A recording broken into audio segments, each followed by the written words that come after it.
Y íbamos leyendo literalmente cada texto, cada verso, y extrayendo el principio que realmente está escondido ahí detrás. No vivimos bajo la ley, vivimos bajo la gracia. Pero el que vivamos bajo la gracia no significa que no estemos sin ley. Pablo enseñó sobre eso.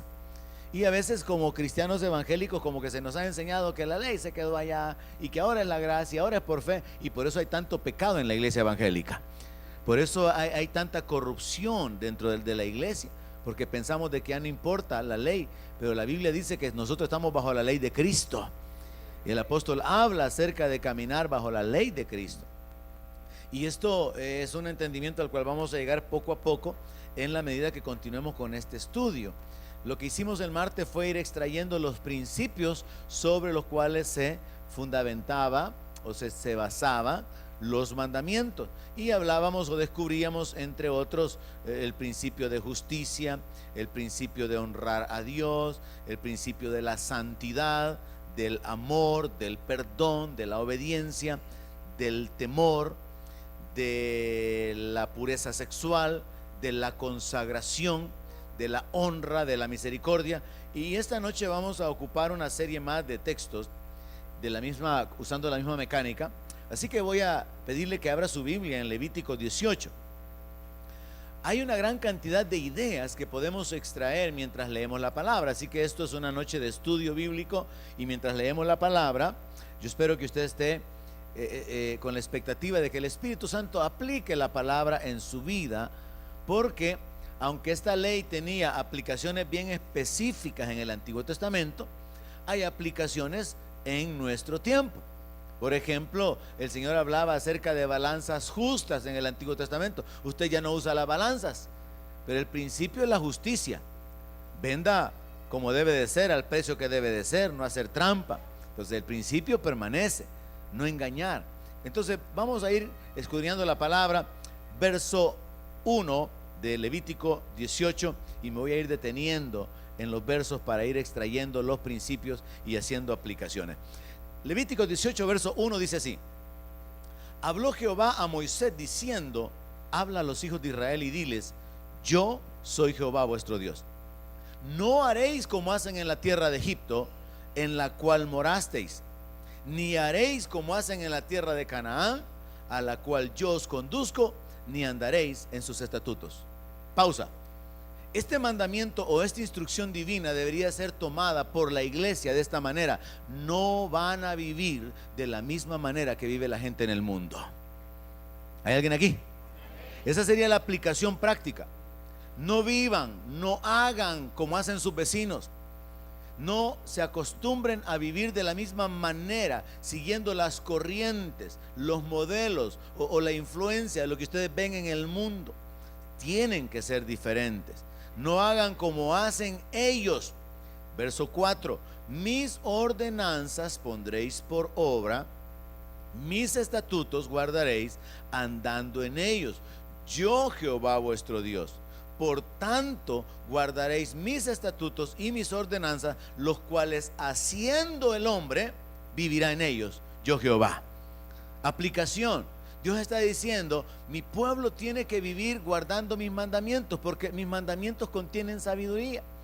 En mis mandamientos se revela mi voluntad, y mi propósito es que mientras el pueblo guarda mis mandamientos, encuentre la vida, disfrute la vida, vive en bendición, vive en victoria, vive en libertad. Entonces Dios ha dado mandamientos para poder alcanzar la vida y para poder alcanzar la bendición. La razón por la cual nos perdemos muchas veces las bendiciones es por no guardar el mandamiento, porque pensamos con esa mentalidad neotestamentaria de que ya no vivimos con prohibiciones y ordenanzas. Pero la verdad es de que sí hay, y no están escritas todas, sino que bajo la guianza del Espíritu, algo que no está escrito que es pecado podría bajo ciertas circunstancias ser pecado, y algo que estaba escrito como pecado en una aplicación circunstancial podría no serlo. Le recuerdo el ejemplo de cuando David huyendo de Saúl le pidió al sacerdote si había pan, y la Biblia dice que el sacerdote le dio panes de los consagrados a Dios, y David tomó esos panes y los hombres que iban con él también, y dice que fue sin pecado.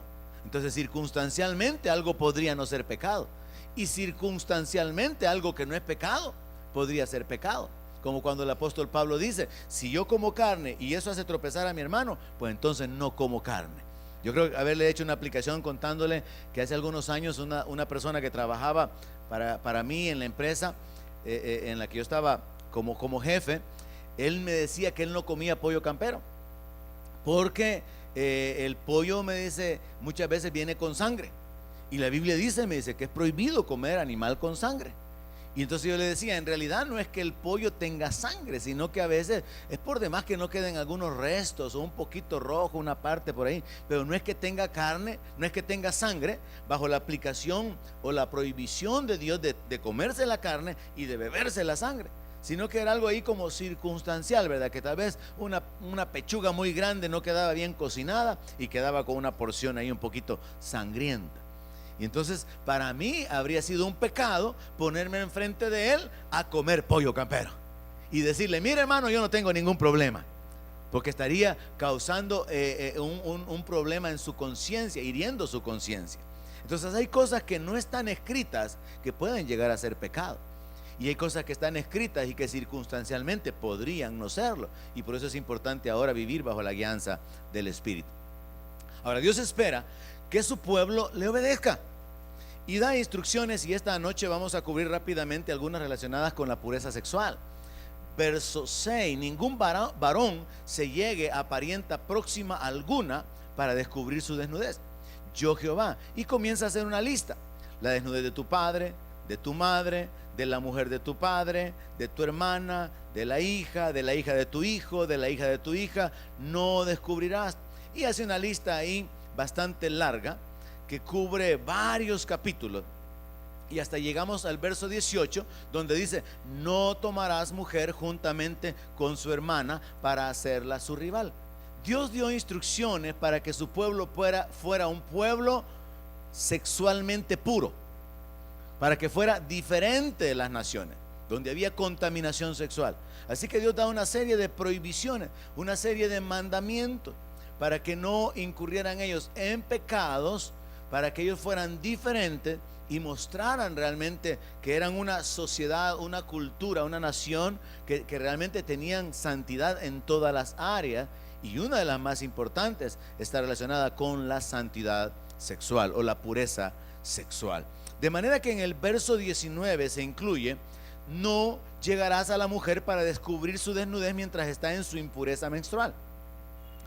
Algunos mandatos que Dios daba era para poder mantener el orden o las relaciones entre las personas, pero otros mandatos eran de tipo de higiene, relacionados con la limpieza, y este es uno de ellos.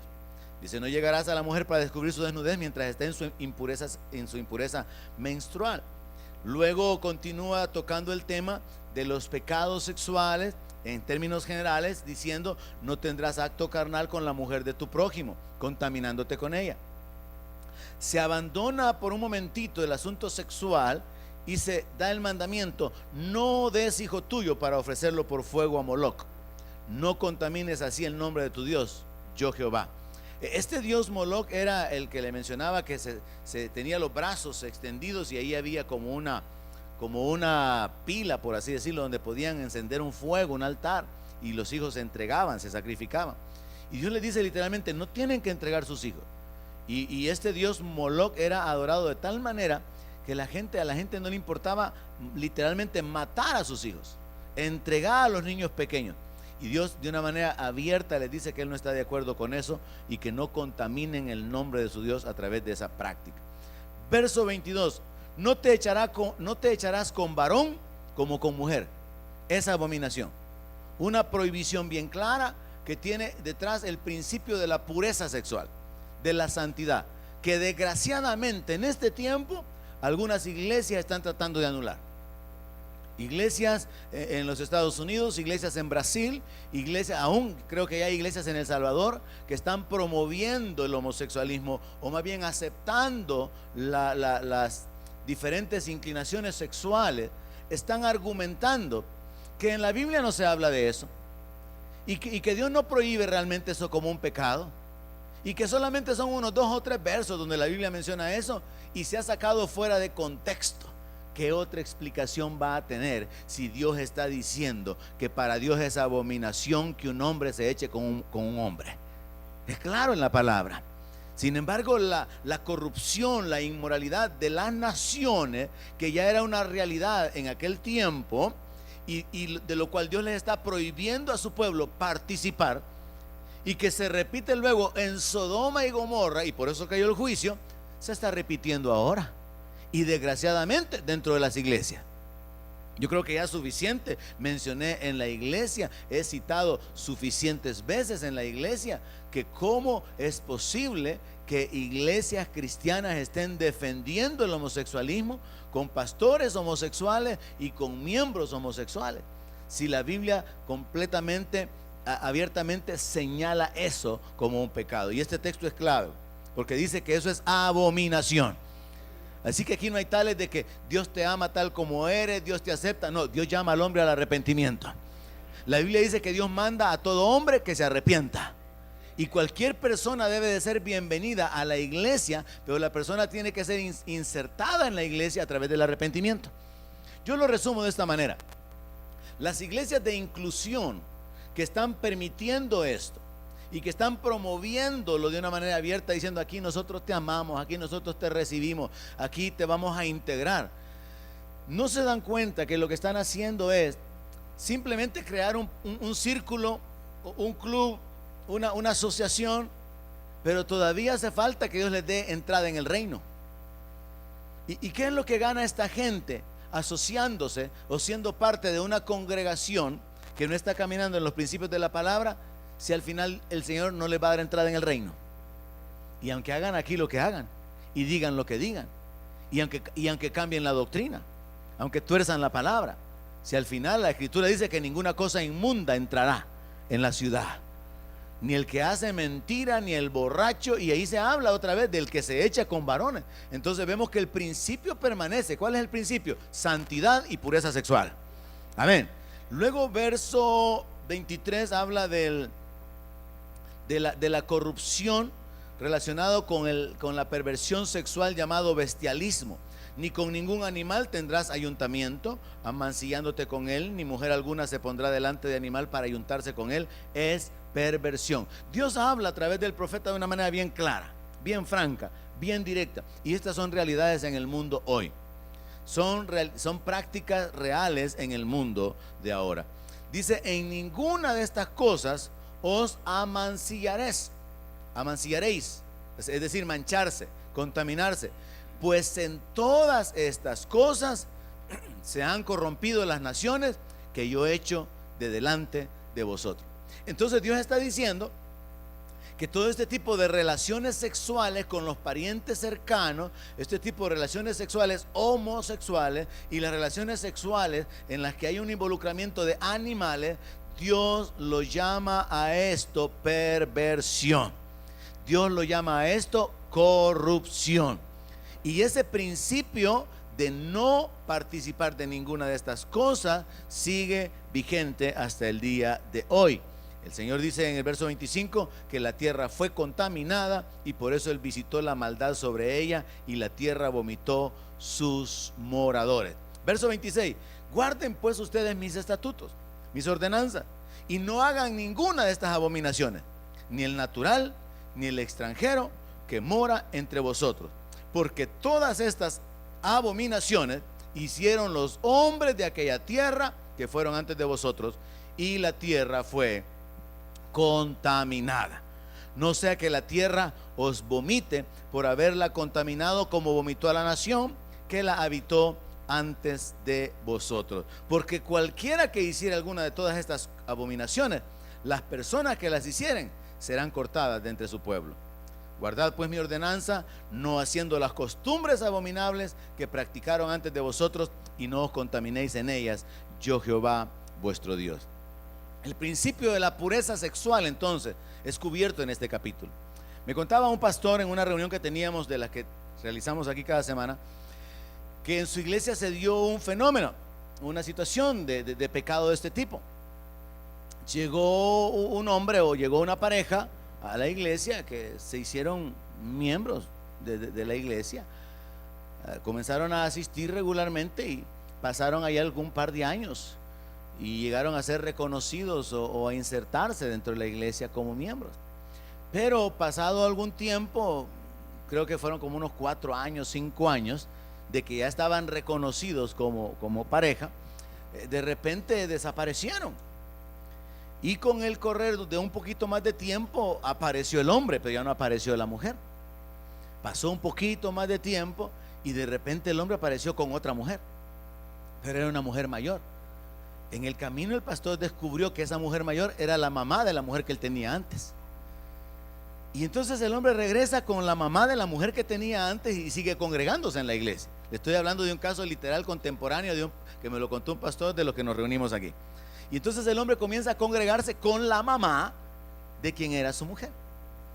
Estoy hablándole de un ejemplo literal de lo que está aquí. Entonces el pastor se inquietó y comenzó a ver que no llegaba la señora de una manera, en una relación como de familia lejana, sino que ya en un acercamiento marital. Y entonces tuvo que hablar con él y le dijo: bueno, es que mire, pastor, lo que sucedió, le dice, que con mi señora no funcionó y con ella sí ha funcionado, así que ahora me he quedado con ella, Y entonces le dice el pastor: pero es que eso no está bien, usted está violando principios de la palabra. ¿Cómo usted se siente? No, yo me siento bien. ¿Y cómo se siente ella? También se siente. Los dos nos sentimos bien. Mira qué felices. Entonces mire, cuando la mente del ser humano se clava, se enfrasca en tomar decisiones, y sobre todo en estas cuestiones sexuales o de sentimientos, muchas veces se violan principios que están ahí escritos en la palabra. El caso fue que el pastor le habló, no dejando mucho tiempo, que el tiempo transcurriera desde su relación con la mamá de quien había sido su esposa, porque había estado casado. Le habló acerca de que eso no era correcto, que eso era adulterio, con el agravante de que estaba violando un principio más todavía de lo que están en la palabra de Dios. Y entonces el hombre le dijo: pues mire, le dijo, si usted no me acepta aquí en la iglesia así, me voy para otra iglesia donde no me conozcan y allá no voy a tener problema. Y es cierto, hermano, la gente puede hacer eso. Se cambian de iglesia y no lo conoce, aparece con la señora, aparece con el don, y no hay aparentemente ningún problema. Pero habrá un asunto de conciencia siempre. Y por eso es bien importante entender que esto no es una cuestión de ser avalado, de ser respaldado, de ser aceptado por los hombres, sino de ser avalado o respaldado por Dios. Y Dios prohíbe todas estas cosas. Pero como dije, como buenos evangélicos nos olvidamos mucho de la ley, porque ya no estamos bajo la ley, estamos bajo la gracia. Y entonces se cometen unos relajos en la vida cristiana. Jóvenes que solo se juntan pudiendo casarse, después se separan, después se agarran de otro y después otro y otro, y entonces es normal. ¿Por qué? Porque no tenemos un entendimiento de que si Jesús es nuestro Señor, tenemos que vivir de acuerdo a sus leyes. Y Jesús no vino a cambiar la ley, sino que Él vino a cumplirla. Y luego de cumplirla, no puso una ley más baja, puso una ley más severa. Porque Él dijo: oíste que fue dicho que no había que adulterar, pero yo les digo que si un hombre mira a una mujer para codiciarla, ya adulteró. Entonces puso más grave el asunto, ¿verdad? Habló acerca: oíste que fue dicho de que amarás a tu prójimo, pero yo les digo que aquel que aborrece en su corazón ya es un homicida. Ahora, cuando no entendemos esto de los principios y no entendemos que Dios quiere un pueblo santo, entonces vivimos como bien nos parece y hacemos como nos da la gana. Y somos cristianos, porque nadie nos puede quitar el rótulo que tenemos de cristiano. Cualquiera puede andar una Biblia y decir que es creyente. Cualquiera se congrega en cualquier iglesia y decir que es un hijo de Dios. Pero el asunto no es ese. El asunto es que Dios diga: este es mi hijo amado en el cual tengo complacencia. Es bien diferente que alguien diga que es un creyente, que es un cristiano, que es un hijo de Dios, a que Dios diga que Él es su hijo y que Él lo ha adoptado. Y eso es lo que verdaderamente importa. Vemos en el capítulo siguiente, bueno, el 19 lo cubrimos, vamos a saltarnos hasta el 20. Vemos en el capítulo 20 que habla Dios con Moisés y le dice: le vas a decir también a los hijos de Israel que cualquier varón de los hijos de Israel o de los extranjeros que moran en Israel, que ofrezca a alguno de sus hijos a Moloc, de seguro morirá. El pueblo de la tierra lo apedreará.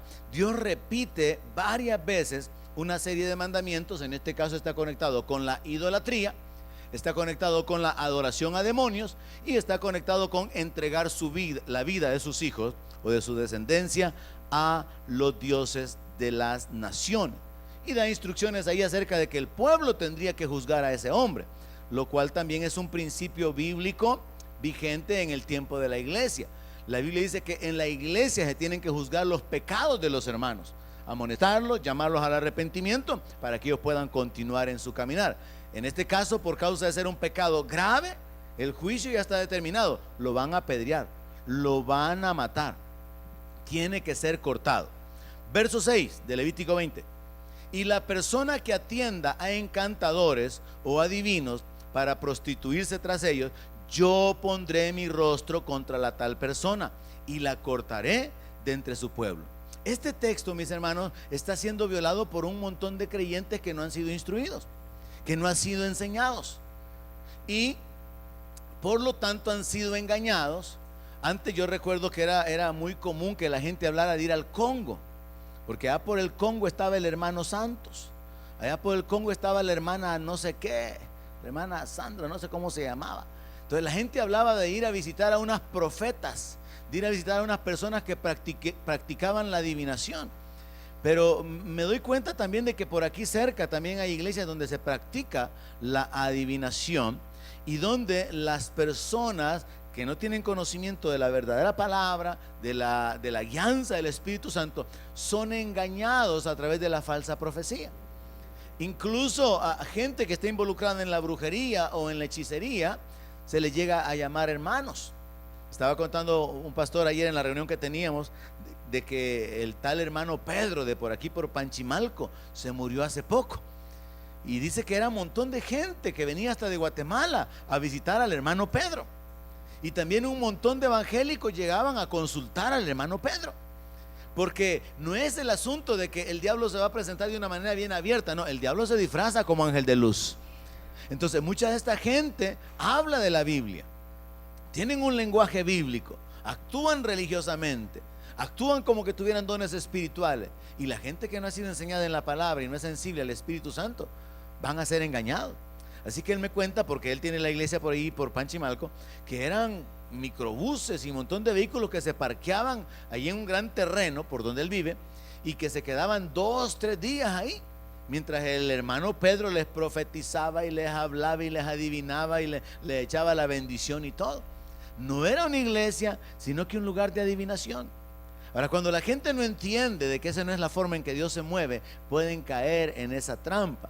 En este momento o en el ambiente en el cual esta palabra fue dada de una manera abierta, habían personas que se dedicaban a la adivinación, que se encargaban a consultar muertos, se encargaban de hacer encantamientos, de hacer hechizos. La Biblia habla mucho acerca de la brujería. Hay creyentes que adoptan esta posición errónea. No es que la brujería no existe o la hechicería no existe. No es que no exista. Sí existe. Pero lo que sucede es que existe un poder mayor en la vida de los creyentes para que aquel que está caminando en fe, en obediencia y en autoridad pueda ser librado de cualquier hechizo, de cualquier brujería, de cualquier maquinación del diablo. Pero la brujería y la hechicería sí existen. Es parte del mover satánico, es parte de los poderes de las tinieblas que se pueden mover para causar confusión o destrucción en la vida de las personas.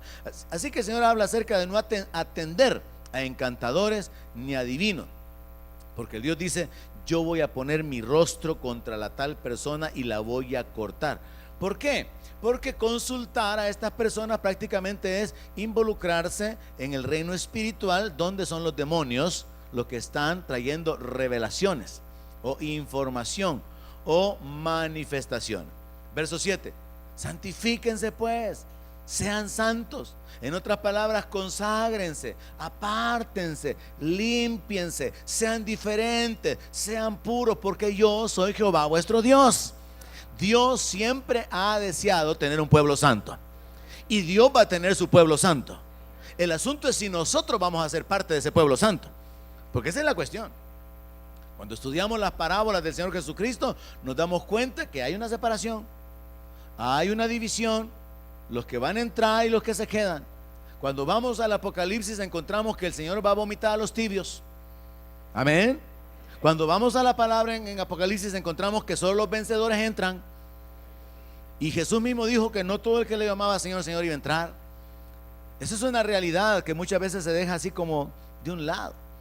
Y muchos creyentes piensan que no importa cómo viven. Y allí es donde está parte del engaño del enemigo.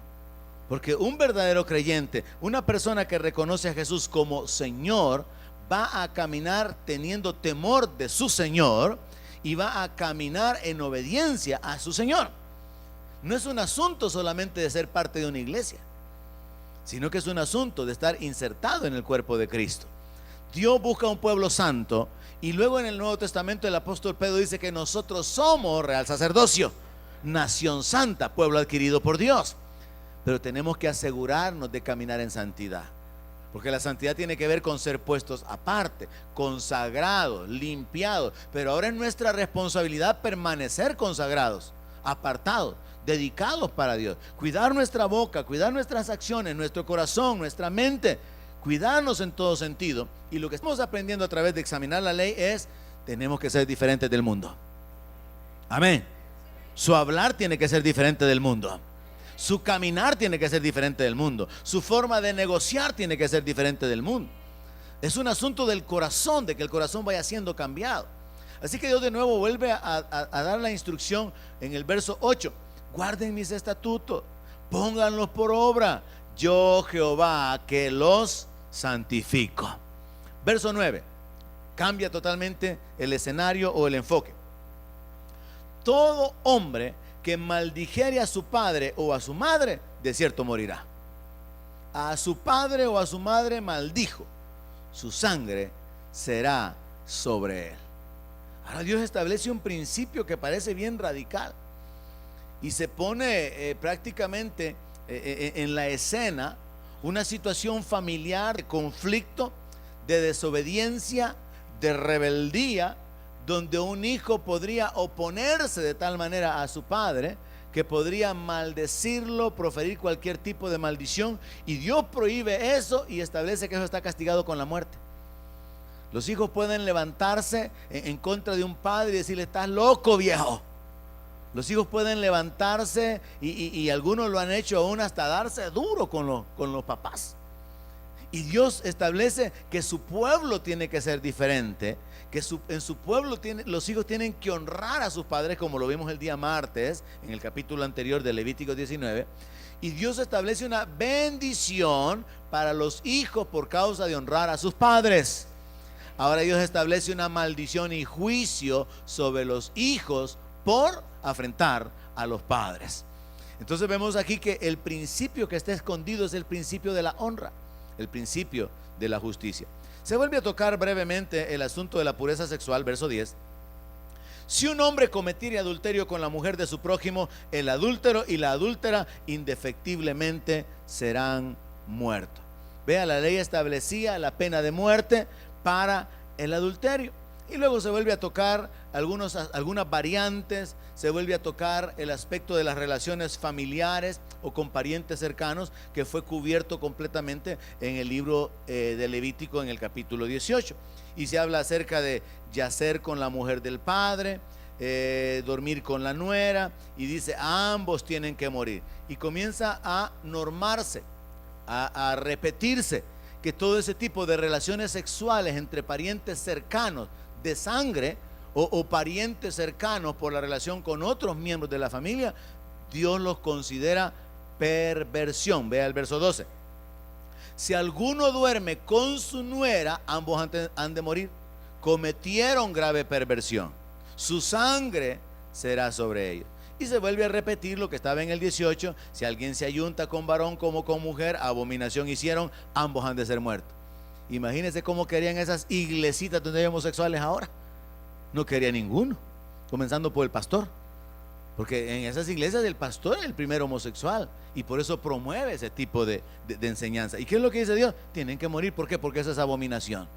Y en cuanto a eso, una iglesia con sana doctrina, un creyente con sana doctrina, tiene que estar bien ubicado. Para Dios el homosexualismo es abominación. El mundo lo llama tolerancia, Dios lo llama pecado. En el mundo se llama preferencia sexual. Dios lo sigue llamando pecado. Dios lo llama corrupción. Dios lo llama algo abominable. Y para Dios es detestable el que haya ese tipo de depravación. Entonces dice, tienen que ser muertos. Verso 14. El que tomare mujer y a la madre de ella comete vileza. Quemarán con fuego a él y a ella. A los tres les tocó. Para que no haya vileza entre vosotros. Dios estaba buscando un pueblo santo, un pueblo diferente, un pueblo que no hiciera como hacían los demás en sus depravaciones, en sus corrupciones, en su inmoralidad. Dios quería un pueblo diferente. Y mientras continuemos con este estudio, usted se va a dar cuenta que Dios va dando tantas instrucciones, tantas leyes que son aplicables en la vida diaria, porque Dios realmente quería un pueblo diferente. Así que Él establece que cuando hay ciertos pecados que son como los más graves, los más abiertos, Él habla de juicio inmediatamente.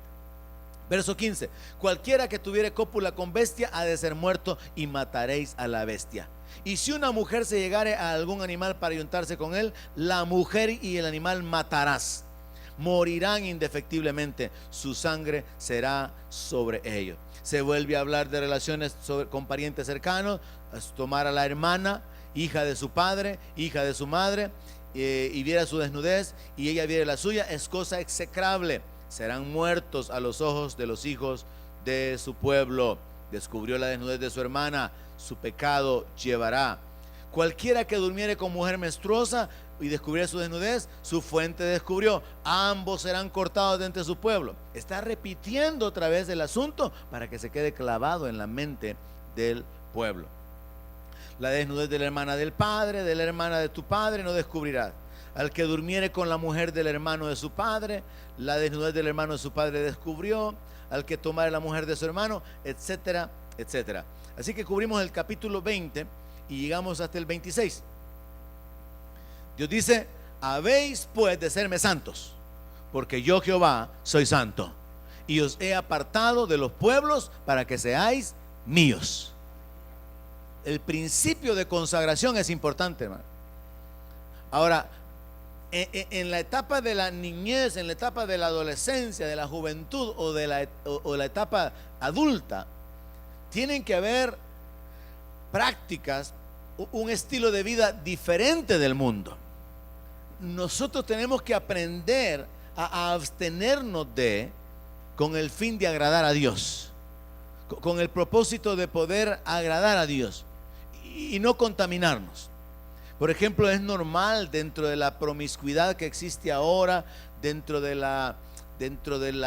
despertar sexual y la promoción que se da, es normal que los jóvenes como que gradualmente han ido desarrollándose en generaciones en las que se ha ido bajando el nivel de edad para las relaciones sexuales. Y entonces es normal que los mismos jóvenes pongan presión sobre eso. Y el que no esté parado en la palabra y el que no esté firme en su temor a Dios va a caer y va a ser presionado hasta el punto que se va a enredar y se puede amarrar la vida para siempre, o se puede desgraciar la vida para siempre, en otras palabras más fuertes. Jóvenes varones o mujeres pueden ser presionados de tal manera que no cuiden su pureza sexual.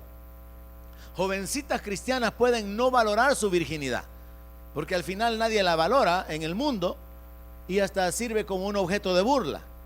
Que le pregunten a una jovencita cristiana de 17 años, de 18 años, que todavía es virgen, y que conteste que sí, toda temerosa, y entonces la agarren para poder burlarse de ella. Podría ser una presión que no pueda soportar si no está parada en la palabra, si no sabe quién es su Dios. Y entonces caería bajo una presión que a la larga podría marcarle su vida para siempre. Por causa de eso, jovencitas cristianas han terminado abortando hijos y los padres ni cuenta se dan.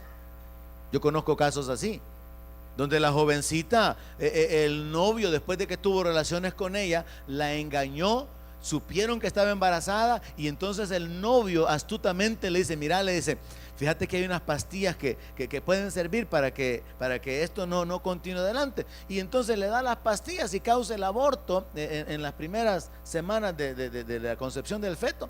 Y la muchacha, como inconsciente de que no ha sucedido algo grave, cuando en realidad ya se cometieron dos pecados. el pecado sexual y el pecado del asesinato. Pero por causa de no caminar en el temor de Dios, por causa de no tener esta conciencia, ser santos. ¿Por qué? Porque Dios es santo. ¿Y por qué más? Porque Él nos ha apartado para que seamos de Él. Este es el asunto importante. Dios quiere tener un pueblo de Él. Amén. Y el asunto es que los que van a ser parte de su pueblo son los que quieran ser parte de su pueblo.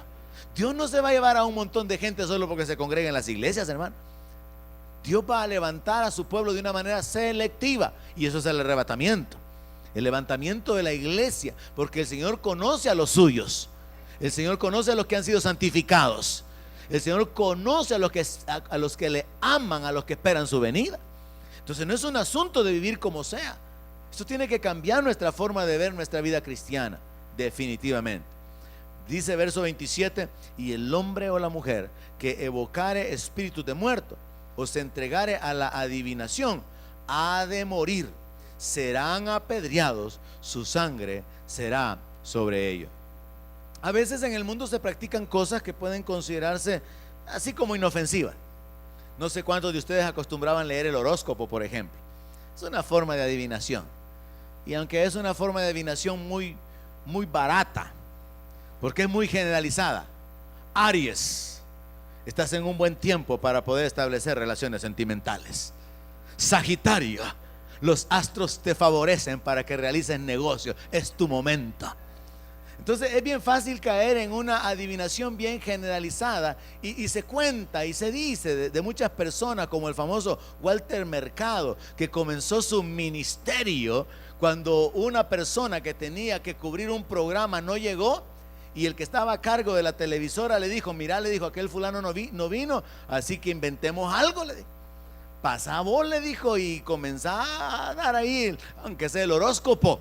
Y así fue como comenzó la carrera de ese hombre. Ahora, luego él después se puso a estudiar sobre cuestiones de adivinación y todo lo demás, y terminó, como usted sabe, ¿verdad?, dándole mucho amor, ¿verdad? Todos saben, no, si todos lo conocen, pues. Entonces muchas veces es un asunto bien generalizado, pero ya en la realidad, en la práctica, es una cuestión que está respaldada por una operación demoníaca. Así que el Señor dice: si alguien evoca espíritus de muerto, se entrega a la adivinación, ha de morir, serán apedreados. La adivinación, ya en términos como la Biblia lo señala, tiene que ver con espíritus demoníacos. Invocar espíritus de muertos. En el mundo la gente lo maneja de esta manera: no, es que la medium tiene la capacidad de invocar a nuestros parientes que ya murieron. Así que hay algunos programas de cable que tienen que ver con la medium, no lo va a ir a evocar hoy. O hay algunos programas tipo talk show, donde el que está dirigiendo el talk show es un medium, y él dice: por aquí hay una persona, dice que hace poco tuvo una pérdida, es un hombre, y ese hombre tenía tantos años, y ese hombre tenía un negocio de tal cosa, y te ha dejado la empresa. Yo, levanta la mano a alguien ahí, vea. Ahora me está diciendo aquí que él quiere recordarte que él te ama, y ya comienzan a ministrar a la persona por medio de la operación demoníaca. Y entonces le dicen todavía, no sé si lo han visto, yo sé que más de alguno aquí lo ha visto, y entonces viene y todavía le dice: ¿le querés preguntar algo? Y todavía viene: sí, pregúntele tal y tal cosa. Entonces el medium le pregunta y le responde: dice esto y esto. Y la persona sabe que está hablando con verdad. ¿Por qué? Porque para los demonios no es algo difícil hacer eso. Mire, los demonios saben qué hizo usted ahora, pues. ¿Me entiende? Los demonios saben, hay demonios que saben qué hizo usted ayer. Y por medio de esa revelación o de esa información transmitida del mundo espiritual al mundo natural, es que las personas pueden moverse y hablar cosas que son verdad. Ahora, en otros casos el asunto es maldición, predecir el futuro a través de hablar juicio. Y desgraciadamente en esto se ha metido al Señor con aquello de que el santo dice que te viene cama, te viene juicio por rebelde, porque no me has buscado. Y entonces se habla de juicio, se habla de enfermedad, es espíritu de adivinación, y de todo eso la Biblia habla claramente. Entonces Dios prohíbe invocar espíritus de muertos. Sin embargo, en el mundo eso se ve como normal, se ve como algo aceptable. y no deja de impresionar a la gente cuando alguien tiene esa capacidad. O si no, la gente que también a través de los mismos programas de televisión se van a casas donde se ha informado que hay actividad paranormal, que hay actividad fuera de lo común, que asustan, que las cortinas se abren, que las puertas se cierran, que las cacerolas salen volando. Y entonces las personas van a las casas y entran en contacto con los supuestos difuntos que están ahí y le mienten a la gente y le dicen: es que aquí vivió una señora de 60 años y la asesinaron, y ella, por defenderse, la aventaba las cacerolas al asesino. Y entonces ahora se manifiesta. Estoy exagerando, ¿verdad? Pero es la forma en que se manifiesta un engaño demoníaco, y la gente, en la búsqueda de consuelo, a veces están queriendo que invoquen a su pariente muerto, o están pretendiendo que estas personas hagan algo para exorcizar. Nosotros, por la palabra, tenemos que saber que eso es una operación demoníaca y hay autoridad sobre ellos en el nombre de Jesús. Es a través de la palabra que nos paramos y llegamos a entender cuál es nuestra posición. Pues bien, Dios había ordenado que los que invocaran espíritus de muertos o se entregaran a la adivinación tenían que morir. Dios trae una sentencia de juicio sobre ellos. Capítulo 21, verso 1.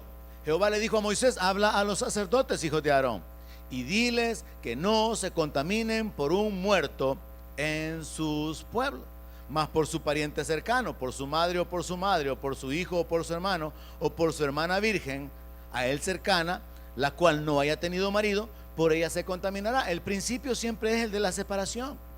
Dios considera que un vivo que toca a un muerto se contamina. Ahora, el principio espiritual escondido detrás de esto sería este: usted, si ha nacido de nuevo, usted está vivo. Si usted no ha nacido de nuevo, usted está muerto. Amén. La Biblia dice que nosotros hemos resucitado con Cristo. Entonces, en el mundo hay una separación en dos grupos de personas: los que están vivos y los que están muertos. Cuando usted va en el bus, los que han nacido de nuevo están vivos, los que no han nacido de nuevo están muertos. Y hay un contacto, hay una relación ahí entre los vivos y los muertos. Y este principio de la santidad y de contaminarse, Dios lo muestra a través de muchas prohibiciones, a través de mandatos como este, de que el sacerdote no tenía que contaminarse. Es decir, que si se moría algún pariente, a menos que fuera un pariente cercano, Dios le permitía que asistiera a la sepultura, o incluso que pudiera tocarlo o acercarse. De lo contrario, Dios le pone un límite y le dice que no lo puede hacer, no puede contaminarse. Cuando usted entra en una relación con un muerto, hay una contaminación entre la vida, entre la muerte y la vida. Así que hay una prohibición en cuanto a esto, que la vamos a ir entendiendo más claramente a medida que sigamos examinando otras prohibiciones. Fue lo mismo que Dios le dijo a Sansón. Sansón no tenía que acercarse porque era nazareo a cadáver. Pero ¿qué hizo Sansón? Fue a sacar la miel del cadáver del león. Se contaminó. Ahora, fíjese que más adelante, en el verso 4 dice: no se contaminará como cualquier hombre de su pueblo, haciéndose inmundo. Luego hace una pausa para hablarnos luego del sumo sacerdote, y menciona una repetición de lo que vimos el martes en el Levítico 19. No harán tonsura en su cabeza, no se van a cortar un corte circular en la cabeza, no van a raer la punta de su barba, ni en su carne harán rasguños. El martes expliqué que esto era una práctica de los egipcios. Hasta el día de hoy se ocupa también en China. Es un corte circular, una cola, una trenza que era símbolo de aquellos que estaban conectados con su deidad, con una religiosidad, de manera que aún la punta de la barba de los faraones era cortada cuadrada. Y Dios prácticamente está prohibiendo que ellos imiten estas cosas, lo cual establece este principio. Dios está en contra de las modas que nos conectan o nos hacen ver como relacionados con alguien. Ejemplo: si usted ya sabe que el arco iris es un símbolo homosexual, yo no le aconsejaría que usted aparezca con una gran camisa con un gran arco iris, porque yo lo voy a confundir, y los del arco iris también. Amén. Si usted ya sabe que hay ciertos cortes de pelo que identifican con ciertos grupos de personas, insensato es usted si hace lo mismo. Porque lo que está haciendo no es solo, es que me gusta, es que nada que ver con ellos, pero es que me gusta. Pues sí, pero se está identificando. Y dentro de la santidad que Dios espera de su pueblo, Dios dice, no, no lo hagan. Porque esto está conectado con aquellos paganos. Es una cultura que está relacionada con el pecado.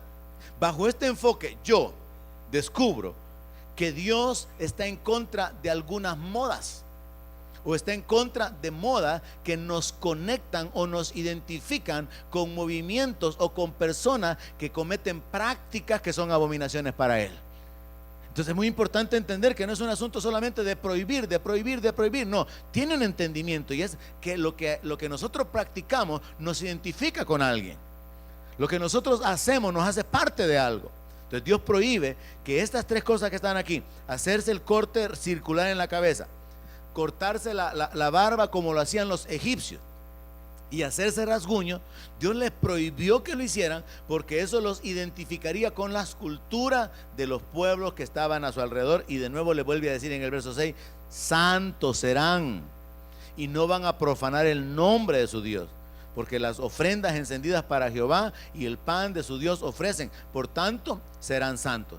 Ahora, la clave aquí es que en el 19 es general.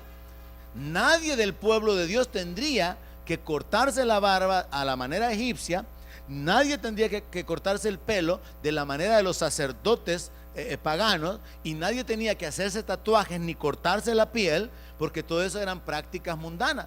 Pero ahora el enfoque es los sacerdotes, y luego después el sumo sacerdote. Hay instrucciones que van hablando de cada quien en su nivel. Verso 7: con mujer ramera o infame no se casarán, ni con mujer repudiada de su marido, porque el sacerdote es santo a su Dios.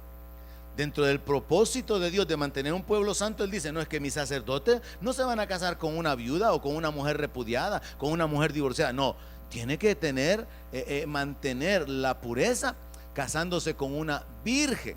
Eso es lo que dice más adelante: por causa de que él tiene que ser santo, porque yo soy santo, dice el verso 8. Verso 9: y la hija del sacerdote, si comenzara a fornicar, a su padre deshonra, quemada será al fuego. Mire lo que Dios dice: para poder cortar la maldad, si la hija se ha corrompido en relaciones sexuales, en desobediencia, en rebeldía, lo que le tocaba era el fuego. Ahora, ¿cuál es el propósito de Dios? Cortar la maldad.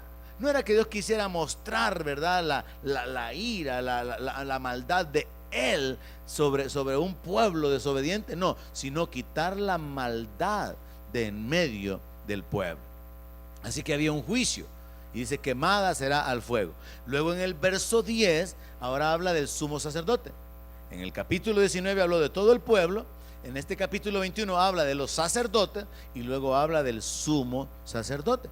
Y dice: el sumo sacerdote entre sus hermanos, sobre cuya cabeza fue derramado el aceite de la unción, y que fue consagrado para llevar la vestidura, no descubrirá su cabeza, ni rasgará sus vestidos, ni entrará donde haya alguna persona muerta, ni por su padre ni por su madre se contaminará. Mire la restricción para el sumo sacerdote.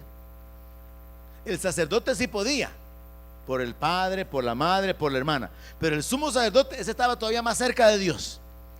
La demanda era mayor. Así que el sumo sacerdote, se moría la mamá, no podía ir al entierro. El sumo sacerdote, se moría el papá, no podía acercarse al cadáver, porque esto tenía un simbolismo, el simbolismo de la pureza, de la consagración, de la dedicación que este hombre tenía que tener para con respecto a Dios, y la separación que tenía que mantener con respecto al mundo. Así que en el verso 12 se agrega: ni saldrá del santuario, ni profanará el santuario de su Dios, porque la consagración por el aceite de la unción de su Dios está sobre él. Verso 13: tomará por esposa a una mujer virgen. No tomará viuda, ni repudiada, ni infame, ni ramera, sino tomará de su pueblo una virgen por mujer. ¿Cuál es el principio? Santidad, pureza sexual, una descendencia diferente. Hubo un hombre hace años, los que conocen la historia previa del CCF, que de repente apareció hablando con el pastor y le dijo: pastor, le dijo, voy a dejar a mi mujer. Le dijo: ¿y por qué? Le dijo el pastor. ¿Tienen problemas? No, es que he leído la palabra, le dijo, y resulta que cometió un error, le dijo. Cuando yo me quedé con ella, ella ya tenía una hija. Pues sí, pero usted tiene ahora 2 hijas más con ella. Pues sí, pero es que mire y saca la Biblia. Mire lo que dice la Biblia, que yo tenía que haber tomado una virgen, que no tenía que haber tomado una viuda ni repudiada. Así que ahora ya tomé la decisión, la voy a dejar y me voy a conseguir la virgen. Mire que sinvergüenza. Después de 30 años de vivir con la viejita, quería dejarla. A veces los hombres o a veces los seres humanos salen con cada aplicación inteligente de la palabra, ¿verdad? Ahora aquí nos está hablando del sumo sacerdote, y el principio que estaba detrás era la santidad de la descendencia. No está hablando de acerca de la pureza. Miren, lo dice el verso 15. ¿Por qué no iba a tomar viuda ni repudiada, ni ramera? ¿Por qué tenía que tomar una virgen? Para que no profane su descendencia, dice. ¿Pero de quién está hablando? Del sumo sacerdote en aquel tiempo. El principio es el nivel de santidad o de consagración que ellos tenían que tener. Concluyamos. Verso 17, habla a Aarón y dile: ninguno de tus descendientes por sus generaciones que tenga algún defecto se acercará para ofrecer el pan de su Dios. Porque ningún varón en el cual haya defecto se acercará, varón ciego, o cojo, o mutilado, o sobrado, o varón que tenga quebradura de pie, o rotura de mano, o jorobado, o enano, o que tenga nube en el ojo, o que tenga sarna, o empeine, o testículo magullado. Ningún varón de la descendencia del sacerdote Aarón en el cual haya defecto se acercará para ofrecer las ofrendas encendidas para Jehová. ¿Cuál es el principio detrás de esto? La perfección que Dios merece. Dios es perfecto, y esto también nos habla de la perfección que se demanda en las ofrendas. Entonces ningún sacerdote que tuviera una pierna quebrada podía ejercer el ministerio, porque tenía un hueso quebrado. Ningún sacerdote que tuviera defecto físico, o que fuera jorobado, o que fuera enano, muchos no podían estar en el ministerio ahora, ¿verdad? Entonces era prohibido bajo la ley. ¿Cuál es el simbolismo? La perfección. Dios merece las cosas perfectas, y por eso Dios ordena también luego que los sacrificios tienen que ser sacrificios sin defecto. En el verso 21 dice que por causa del defecto no se pueden acercar para ofrecer el pan de Dios. Del pan de su Dios, verso 22, del muy santo y de las cosas santificadas podrá comer, pero no se acercará tras el velo, ni se acercará al altar, por cuanto hay defecto en él. ¿De qué nos habla? De que para acercarnos a Dios tenemos que ser perfectos. Espiritualmente hay una aplicación en esto, como cuando hablemos de las ofrendas. Las ofrendas también tienen que ser perfectas. Verso 24, y Moisés habló esto a Aarón y a sus hijos y a todos los hijos de Israel. Continuamos nuestro caminar escudriñando y meditando en la ley. La próxima semana, propóngase usted en su corazón tomar de una manera personal la iniciativa de ir leyendo el libro de Levítico, de ir leyendo el libro de Deuteronomio, y de pedirle al Señor su guianza con respecto a los principios que están escondidos ahí, porque hay muchas cosas que tienen y que pueden ser cambiadas en nuestra vida. Amén. Oramos y nos despedimos. Padre, gracias.